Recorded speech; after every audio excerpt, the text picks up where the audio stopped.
Well, I've come across a delightful set of little books or little stories about Mrs. Piggle, and I think some of y'all might enjoy them because I think I'm going to. It's Mrs. Piggle by Betty MacDonald. Let's see. Let's see the copyright year on these. I don't see it. I'm looking. And there's several books about Mrs. Piggle. 1947. All right, that's been a few years ago. But anyway, we're going to read about, the first one is about Miss Piggle herself. I expect I might as well begin by telling you all about Mrs. Piggle, so that whenever I mention her name, which I do very often in this book, you will not interrupt and ask, who is Mrs. Piggle? What does she look like? How big is she? How old is she? What color is her hair? Is her hair long? Does she wear high heels? Does she have any children? Is there a Mrs. Piggle? Mrs. Piggle lives here in our town. She is very small and has a hump on her back. When children ask about the hump, she says, "Oh, that's a big hump of magic. Sometimes it turns me into a witch, other times into a dwarf or a fairy, and on special occasion it makes me into a queen." The children are all very envious of the hump because besides being magic, it is such a convenient fastening place for wings. Mrs. Piggle has brown sparkly eyes and brown hair which she keeps very long, almost to her knees, so the children can comb it. She usually wears it on top of her head in a knot unless someone has been combing it, and then she has braids or long wet curls or long hair just hanging and with a jeweled crown or flowers on top. One day I saw her digging in her garden wearing the jeweled crown and with her hair billowing down her back. She waved gaily and said, "I promised Betsy is one of her children's friends, that I would not touch this hair until she came home from school." And she went on with her digging. Mrs. Piggle's skin is a goldy brown, and she has a warm, spicy sugar cookie smell that is very comforting to children who are sad about something. Her clothes are all brown and never look crisp and pressed because they are used for dress-up. She wears felt hats which the children poke and twist into witches' and pirates' hats, and she does not mind at all. Sunday morning she takes one of the hats off the closet shelf, gives it a few thumps, pulls it firmly down fore and aft, and wears it to church. She wears very high heels all the time and is glad to let the little girls borrow her shoes. Mrs. Piggle has no family at all. She says that her husband, Mr. Piggle, was a pirate, and after he had buried all of his treasure in the backyard, he died. She just has herself and Wag her dog and Lightfoot her cat. The most remarkable thing about Mrs. Piggle is her house, which is upside down. It is a little brown house, and sitting there in its tangly garden, it looks like a small brown puppy lying on its back with its feet in the air. Mrs. Piggle says that when she was a little girl, she used to lie in bed and gaze up at the ceiling and wonder what it would be like if the house were upside down. And so when she grew up and built her own house, she had it built upside down just to see. The bathroom, the kitchen, and the staircase are right side up. They are more convenient that way. You can easily see that you could not cook on an upside-down stove or wash dishes in an upside-down sink or walk upside-down stairs. In the living room of her house is a large chandelier, and instead of being on the ceiling, it is on the floor. Of course, it is really on the ceiling, but the ceiling is on the floor, and so it is on the floor, and the children turn on the lights and then squat around it pretending it's a campfire. Mrs. Piggle says that her chandelier is the only one in town which is put to any real use. Her bedrooms all have slidey boards in them because if you look up at your attic ceiling, you will see that a slanty ceiling when turned upside down makes a fine slidey board. Also, all the wall lights are very close to the floor and handy for the small children. For the first 5 or 10 years after the house was built, Miss Piggle climbed in and out of her rooms over the high doorways, but now she has little steps which are just the thing to practice jumping. She gives the children chalk so they can mark on the rug how far they jump. Nobody knows how old Mrs. Piggle is. She says she doesn't know herself. She says, "What difference does it make how old I am when I shall never grow any bigger?" Mrs. Piggle's dog, Wag, has puppies every once in a while, and so she keeps a long list of names of children who want them on the chalkboard in her kitchen. For Lightfoot the cat's kittens, she has a long waiting list on the blackboard in the dining room. Mrs. Piggle's backyard is full of holes where small boys dig for Mr. Piggle's buried treasure, and her front yard is full of flowers which the little girls pick, jam into vases, and place about her living room or carry to their teachers. Every child in town is a friend of Mrs. Piggle's, but she knows very few of their parents. She says grown-ups make her nervous.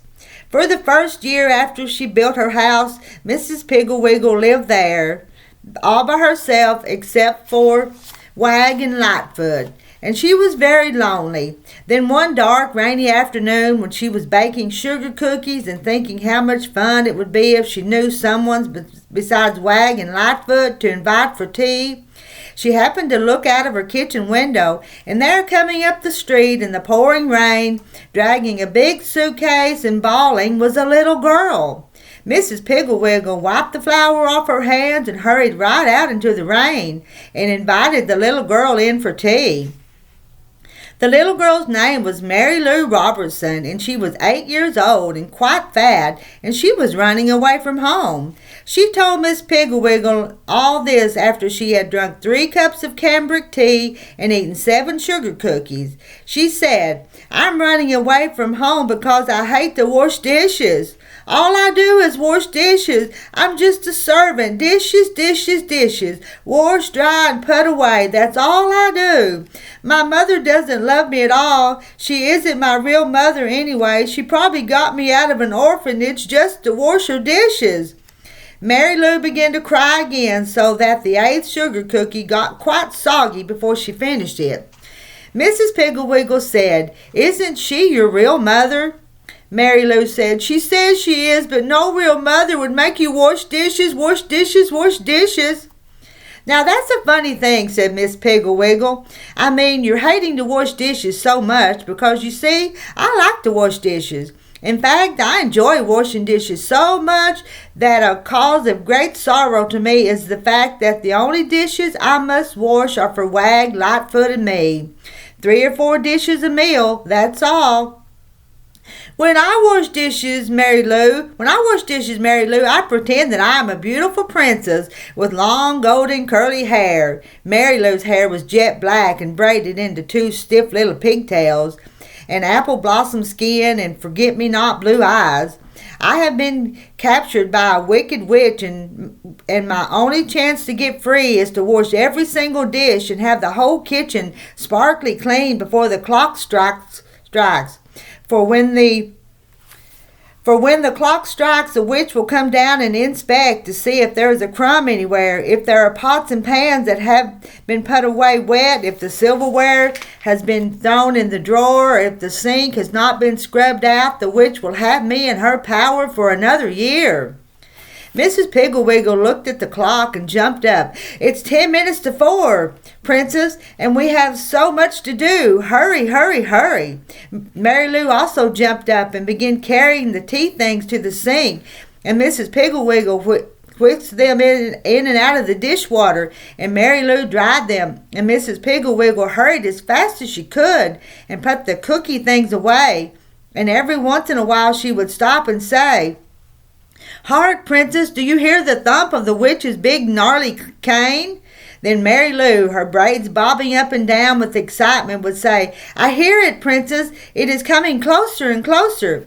Soon the kitchen sparkled, the dishes were washed and dried and put away, and every crumb had been swept off the floor. Mary Lou even curled Lightfoot's tail neatly around her legs and smoothed Wag's fur.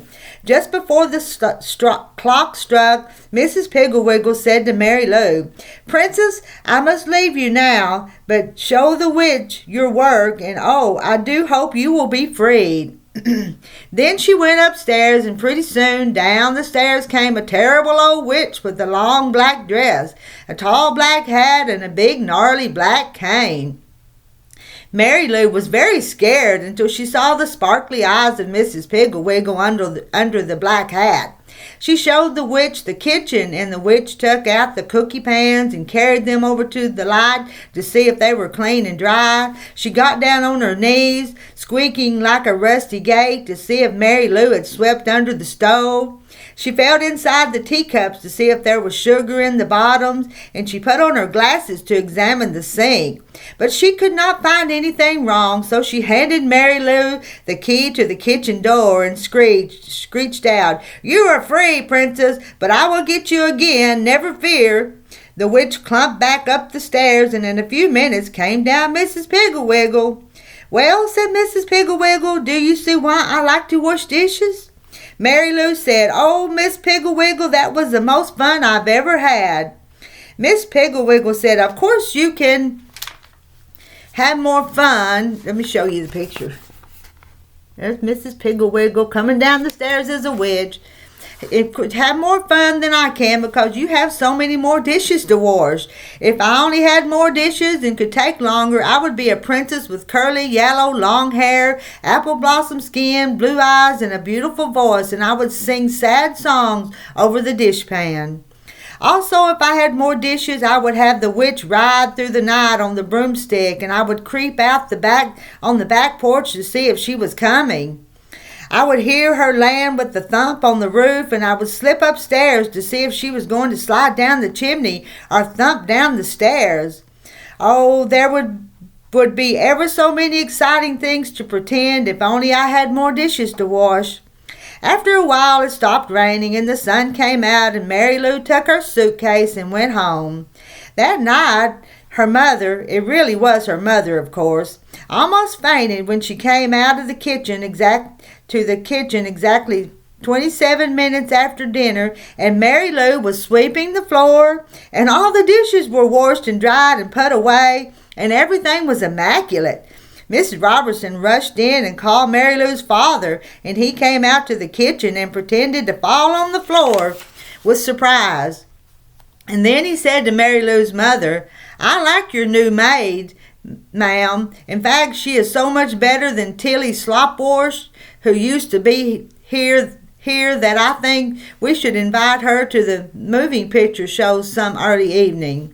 Then Mary Lou told them all about Mrs. Piggle, and Mary Lou's mother said, "Oh, yes, I remember seeing that odd little house. She sounds like a charming friend, and if you're certain that she invited you, you may go over there after school tomorrow." The next day after school, Mary Lou went to see Mrs. Piggle. She took her best friend Kitty Wheeling with her, and Mrs. Piggle was very glad to see them and showed them through her upside-down house and served tea and cookies. Kitty said, her mouth full of cookie, "My worst trouble is bed making. I just cannot get them smooth. I'd much rather wash dishes like Mary Lou, but Mother won't let me change with my sister Sally, who washes the dishes, until I have learned to make beds properly. Oh, I just despise to make beds." Mrs. Piggle poured herself another cup of tea, gave a saucer of cream to Lightfoot and 4 cookies to Wag, then said, "If you think you have a hard time making beds, Kitty, imagine how hard it is for me. You see, the cruel queen sleeps in my beds every night and inspects them every morning, and if she finds a single wrinkle, even one as big as a pin, she will have me thrown in a dungeon. Come upstairs and I'll show you how I have to make beds." They went upstairs, and Miss Piggle threw the covers clear off the foot of one of her own beds. Then she had Kitty help her to make it, and when they finished, it was smooth as the floor, no wrinkles. Mrs. Piggle said, "The secret is to throw the covers way back. You simply cannot smooth up a bed, because if you do, there might be a wrinkle down by the foot. And of course the cruel king will find it and then down into the dungeon. Miss Piggle took the bed all apart again and said, "Now, Kitty, you and Mary Lou make the bed while I tell the cruel queen you are ready for inspection." She went into the closet and shut the door. When she came out just as Kitty and Mary Lou finished the bed, she was no longer Mrs. Piggle, but the wicked, haughty, cruel queen. On her head she wore a glittering jeweled crown. Her hair hung down her back in deep waves. Around her shoulders she had purple fur-trimmed robe, and on her face she wore a smile so cruel it made Kitty's teeth chatter. She stalked over to the bed and lay down. With her gold slippers she felt the bottom of the bed. With her ringed fingers she felt the top and the sides. She stood up, and with her scepter she pulled back the spread to see if the pillows were wrinkled. Everything was perfect. The cruel queen's face became convulsed with fury. She yelled, "Not a wrinkle, not a single lump. I am furious. But never fear, little slaves. My day will come, and into the dungeon you will go. Come, my servants, we will go." Mrs. Piggle stalked into the closet. That was the beginning of Mrs. Piggle's friendship with the children. The next day, Mary Lou and Kitty's little brother Bobby and Bobby's friend Dickie went to Mrs. Piggle's for tea. And the next day they came and each brought someone else, and pretty soon every single child in town had been or was going to Mrs. Piggle's house. She showed Bobby how to sneak out and get the fireplace logs without being caught by the Indians. She showed Dickie how a lawnmower is really a magic machine that mows down the enemy millions and billions at a time. She taught Max how to take out the ashes without making a sound and without leaving a trace, to show the train robbers who were on his trail that he and the sheriff had camped there that night. Mrs. Piggle certainly knew how to make work fun, and she also knew that there are certain kinds of work that children love to do, even though they do not know how very well, like painting and ironing and cooking and carpentry. One day at Mrs. Piggle's there were two little girls baking cookies.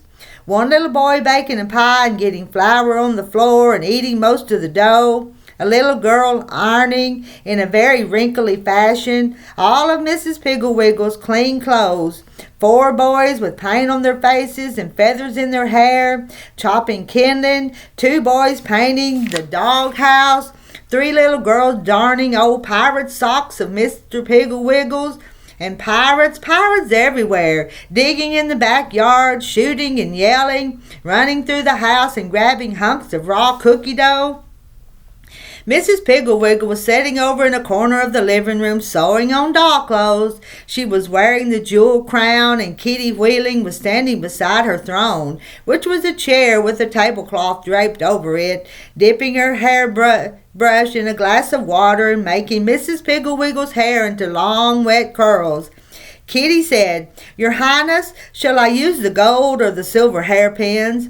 Mrs. Piggle said, "Oh, let's use the ones with the diamonds in them. Hairdresser, they look better with this crown." Just then the telephone rang, and it was some mother wanting to know what to do with her little girl who wouldn't take a bath. And that is how Mrs. Piggle got started with her wonderful cures. She told Hubert's mother about the won't pick up toys cure, Patsy's mother about the radish cure, Alan's mother about the slow eater tiny bite taker cure, Anne and Joan's mother about the fighter quarrels cure, Dick's mother about the selfish boy cure, Mary's mother about the answer backer cure, Bobby and Larry and Susan's mother about the never want to go to bedders cure. And that's the end of chapter 1. We'll stop there. And tomorrow I'll read the won't pick up toys cure. But that's tomorrow. I enjoyed that. That's the first time I read this. See y'all later. See you tomorrow with chapter 2.